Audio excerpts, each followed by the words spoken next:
Hey, everyone. It's Sleepy Reader, aka Damien, and this is another one of my videos where I do a flip through of one of my comic book art books, a book from my collection that I've been building up over the past maybe 15 years of comic book art books.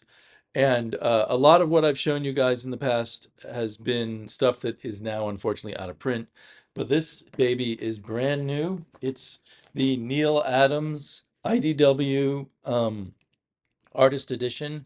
Just came out, I think, this past Wednesday, maybe. And I just got it in the mail, maybe 2 Wednesdays ago. I just got it in the mail a few days ago. I just unwrapped it. It came in a giant box in huge amounts of bubble wrap, and inside that was another shipping box that was smaller, and inside that shipping box was this cardboard box, which is kind of the official storage box built especially for the IDW editions. And Neal, I'm super excited. I don't know why we didn't get Neal Adams sooner. Maybe it was just hard to track down all the material. But this is a sampling of all his DC artwork. The original art, photographed at original size, photographed in color so you can see where things got yellowed or where there were blue pencil marks and what have you. So it's almost like owning the original artwork. Still not quite exactly the same, but and for a very tiny fraction of the cost, given how valuable like a Neal Adams cover might go for what, $40,000, $50,000? I don't know. And you can get this. I got this for I think just under $100 from in stock trades. So that's to me seems like a great deal. Um, and Neal Adams is one of my all-time favorites. The very first comic I ever read was brilliantly drawn by him. It was a Marvel comic. So now I'm praying to the artist edition gods that there'll be a artist edition of Adams' Marvel work, which was maybe smaller, but some really significant stuff with Avengers and X-Men and Inhumans. Anyway. What was I going to say? So anyway, it's super exciting to me to have this, and we'll see if I can think of anything clever or not so clever to say as I flip through it the first time. So I'll flip the camera around and we'll take a look. Okay, let's open this baby up for the first time. It has a label, a form-fitting box that these always come in, these artist editions. A friend of mine who works at a library, who worked at the Library of Congress, told me that you probably should get a special custom-made box that is acid-free cardboard. But I never done that. And eventually, I just throw out these boxes just because I only have so much room. But it is neat. For a long time, I kept each book in its original box. So here we've got the book. And wow, it is thicker and very heavy compared to most of these artist editions. It is the smaller size art, the later in the silver and very end of the silver and bronze age, they switched to smaller original art sizes. So how many pages is this? Is there a page? There aren't page numbers. Oh well. There's the end papers. That is cool. And a Batman scene here. So yeah, let's see. Maybe here's the opening page. No, there's always a few pages that kind of stick together and don't lay flat. I'm not sure what that is about publishing these kinds of books, but usually most of the book lays flat. Um,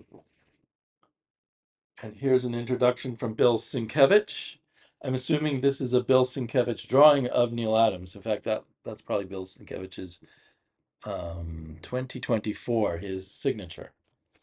So done after Neal's death. And here we have the table of contents. So let's see, 64 pages. This is more than 7, 82, 83, 87, 89. There's more than 89 pages here. It feels like several hundred. I'm not sure What's going on there? Okay. Well, anyway, we'll keep flipping through. So it looks like it's all Batman stuff. Does it say that? A Neal Adams DC classic. So maybe there's is Oak Brave and the Bold, Detective. Oh, you know what? There's probably a section somewhere in here where there's a new table of contents. Yeah. So it's like multiple books in one. Because that would be a thick what is normally a thick IDW artist edition. And I think I paid, oh, I'd have to look it up. I think I paid under $100 for this with the discount on in stock trades. So anyway, so yeah, it's multiple books. So we've got our Batman section, starting out with Silent Night of the Batman. Um, so this must have been one where they added dialogue, or was this a silent book? Probably it was a silent book, Silent Night. Yeah. So um, you almost can. Oh, there we go. There's. You almost, when you look here, you was like, there should have been dialogue there. Did Neal Adams not know there was going to be dialogue? But anyway, um, some covers. And let's face it, Neal Adams is super famous for his covers. I love this cover, which is an homage to an early Golden Age Batman cover. And then this homage has been homaged many times itself. It looks kind of like he painted something and then it almost looks like it was cut out and pasted on top. I wish the one thing about IDW's these artist edition books is I always wish there were notes talking about what's going on in the comics, in the artwork. Um, yes, this is the part of the near the beginning of the Ra's al Ghul series, some of Neal Adams' most famous Batman work. And then we've got some foldouts for larger covers he did. Let's see. Uh, One of those DC 100, 50 cents for 100 pages. I think they were usually mostly reprints, but a lot of them had Neal Adams covers, didn't they? And I know that Jack Kirby was critical of those covers, saying that they were just a bunch of people standing there not doing anything. Kirby believed in action, action, action. Let's see. This looks like. Oh, I think this is the cover that they used for the Treasury edition of the Ra's al Ghul.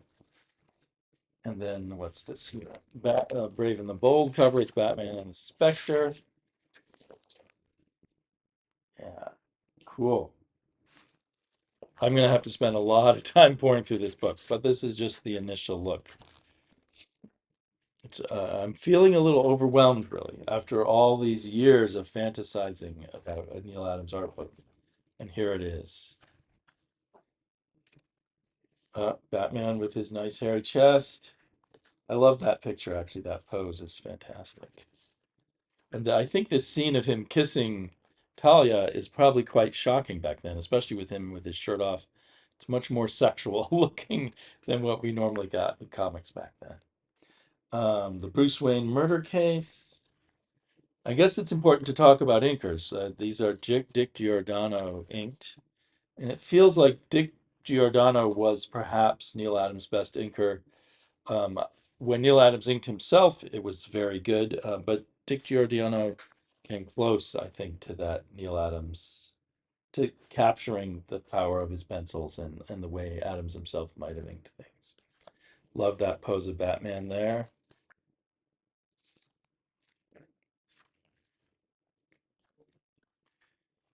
In my rush to look at this, I haven't figured out if these have complete stories in them. Perhaps they don't.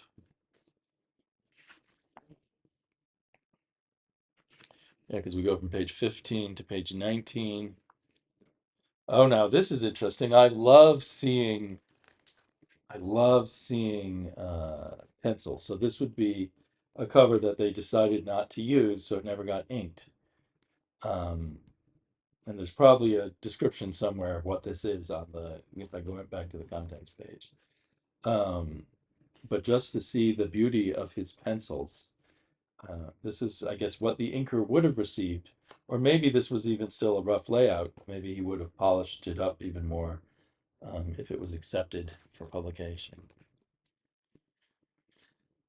And even though Adams had this amazing style, which pretty much blew everyone else away, I mean, look at even how those hands are done. I don't think anyone else could do hands quite as well. He still threw in other bits of experimental work, or not experimental, but changing things up. Batman and Dead Man. Always loved the way I loved Dead Man basically because of the way Neal Adams drew him. Everything just sort of moves. It all except for those covers that Jack Kirby didn't like where they don't move. Everything in a Neal Adams drawing is moving. Up here, this is just like one page from one of my favorite Batman stories about the missing bodies from the graves or whatever it was called. And I also love the early Batman and Man-Bat stories, which we just get one page from that. So it is kind of random stuff. Here, I believe, is Neal Adams inked by Joe Kubert, I think. Or maybe Kubert just inked this part. I don't know. I'll have to check it all out later. We got some more Man-Bat pages. It's kind of too bad there aren't some, but there's so much here already, I guess. Better to get a wide variety than just complete stories. It is about the arch. Dead Man. Oh, now we're in the Dead Man section. So Dead Man section goes from page 91 to 141. Of course, Dead Man already appeared in those earlier stories. That's quite a big back to have on the cover there, as filling the main part of the cover. That's an interesting one. Wow. So where did the logo go here? Did it go over here? I wonder. Look at that intensity. So Adams had the movement, the intensity, the sense of real bodies in motion, not cartoon bodies.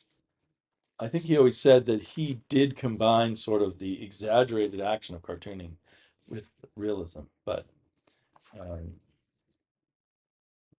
I suppose this kind of pose here is that more exaggerated, cartoony type of pose.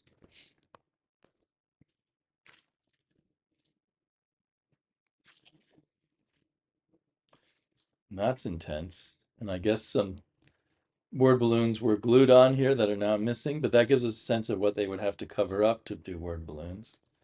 Um,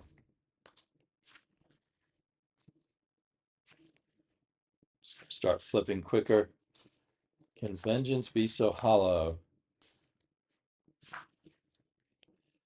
And it's amazing if you really look at the history of comics or the history of American superhero comics after Neal Adams, there are so many people imitating him to one degree or another.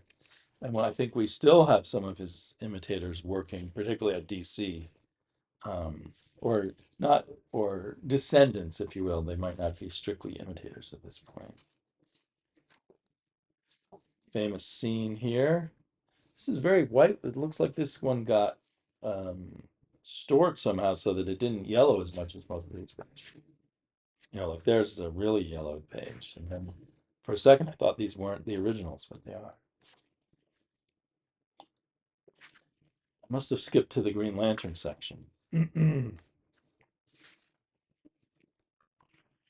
its day, this Green Lantern, Green Arrow was considered like one of the most radical superhero comics going. Uh,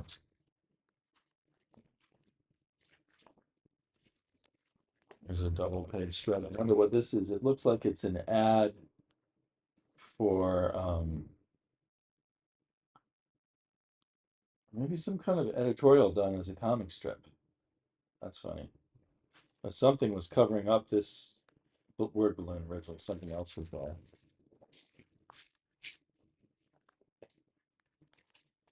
Harrell in plastic.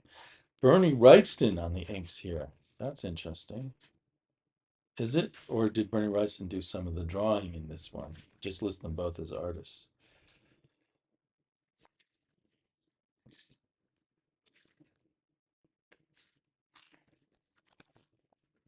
And when I hear interviews about, like with Howard Chaykin and who was else, Al Milgrom, other people I've heard talk about this era, Neal Adams was very active in helping people out, getting them jobs. Um, it had a big influence, particularly at DC, I think, but at both Marvel and DC.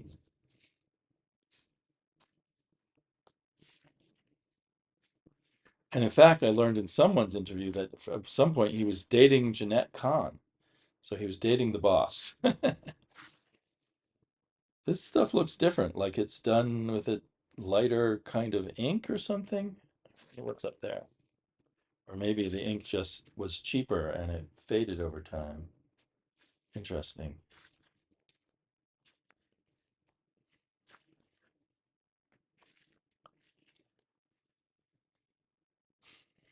Dave Giordano. Yeah, the ink almost turns almost grayish brown at parts. These are from the mystery books. I always noticed how it's almost, even though you can tell it's Neal Adams, Neal Adams had a whole different approach when he did the covers to mystery comic books, the horror comic books of the day, than he did when he was doing superheroes. The moodiness and the tone was different, and the physical behavior isn't as exaggerated, but it's still somehow equally intense in just a different way. Boy, he makes this fawn look very disturbing.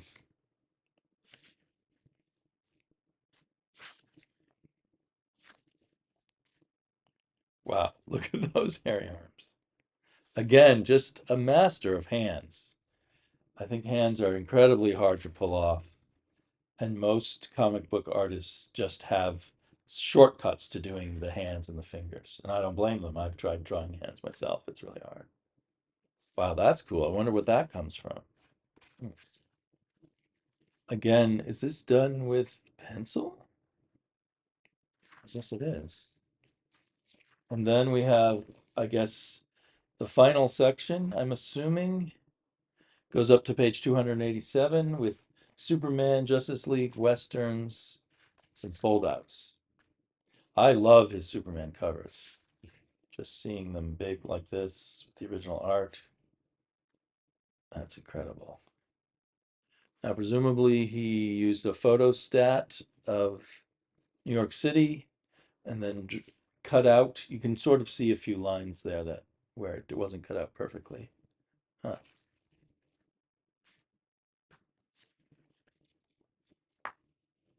Superboy becomes Man Bat, pawn of the Monster Maker and the Lone Wolf Legionnaire. If you think about, I guess I haven't even been thinking about the composition of his covers, but suddenly popped out to me this kind of circle here that gives you two places for your eyes to go, this intense thing and then this here. Wow, and here's some kind of sci-fi imagery. Is this from Superman? What is this? From Superman versus Muhammad Ali. Yeah, because the only time he actually did Superman interiors that I know of would be Superman versus Muhammad Ali. Very sci-fi, of course, because that all takes place in outer space. Here's another one of those 100-page covers. Maybe Jack Kirby would be less critical of this because everyone's flying and in movement. I like it. And what have we here? This looks like some much later work. This is from Batman Odyssey, and we have Batman with a gun there. It's actually very intense. One of the flaws, I thought, of his later comics is he got colorists who really overcolored his comics, and it seems that that's what he wanted because he also had that done on reprints of his work, got recolored and kind of ruined by the color twist. And here we go, possibly the most iconic Superman cover of all time.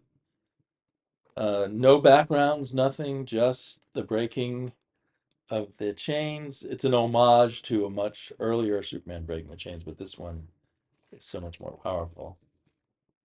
I remember this one where this devil like they frequently had devil like characters show up. I guess that adds to the argument for people who want to say that Superman is a Jesus like figure. Personally, I don't really buy into that. I think Superman draws from a lot of bits of mythos here and there, but is his own thing, and certainly not comparable to Jesus, I'm afraid. Um, Superman versus Superman. I've been trying to collect covers where Superman fights himself. And here is the Neal Adams cover for the very first issue of Superman I ever bought. And I was very disappointed that the art inside was Kurt Swan. I later came to really appreciate Kurt Swan, but I wanted this art when I first bought that. Oh, and here's one page. So inside this comic, the main story of this Superman, what's the number? 245. Is that right? Yeah, 245. Inside had a main, because it was one of these 52 pagers, had a main story by Kurt Swan. And then there was this backup story that told kind of the origin of the Terra Man. And it was drawn by Dick Dillon and inked by Neal Adams. And just Adams inking over it makes it look fantastic.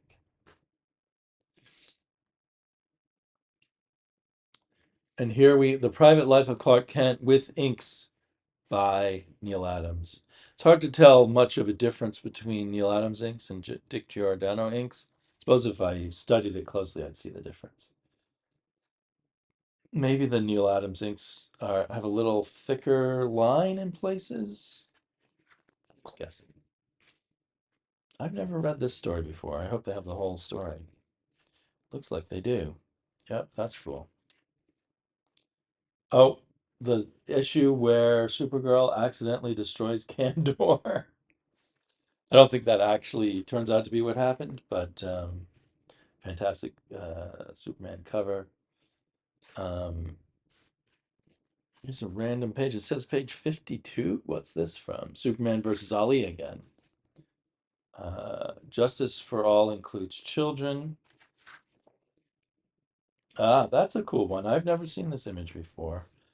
Kind of a pinup of Superman with his Fortress of Solitude. Some Justice League. The Justice League covers feel crowded because there's less room for the Neal Adams to sort of go wild here. I do like the way he drew this Flash again, just those incredible hands. I'm not totally, I kind of enjoy seeing the heroes floating heads there too, but just when looking at a Neal Adams cover, it doesn't seem like these covers are amongst his best.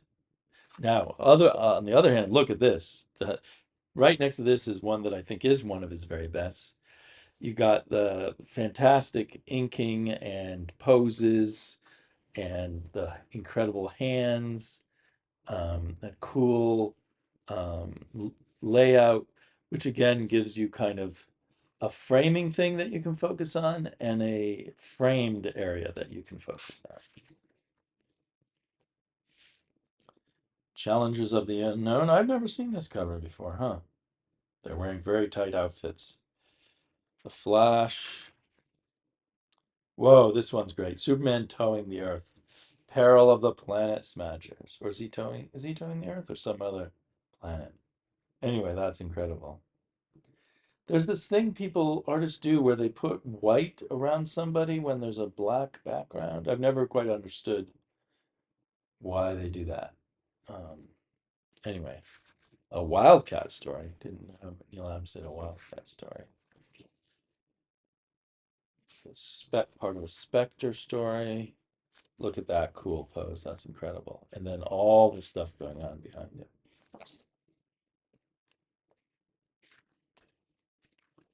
Oh, a Western hero with a cape. Who is this guy? I'm not sure. Just outlaw? Please, Dad, put away your guns. Don't make me kill you. Oh, that's a classic. Says Joe Orlando Minute. I wonder what this is from. It doesn't look like a typical cover. I love the Neal Adams Tomahawk covers. I feel like he did a lot of Tomahawk covers. There's another one, but I think I bought all the Tomahawks I bought are because of the cover. I've yet to read the insides, although I intend to. Inks by Bernie Wrightston here.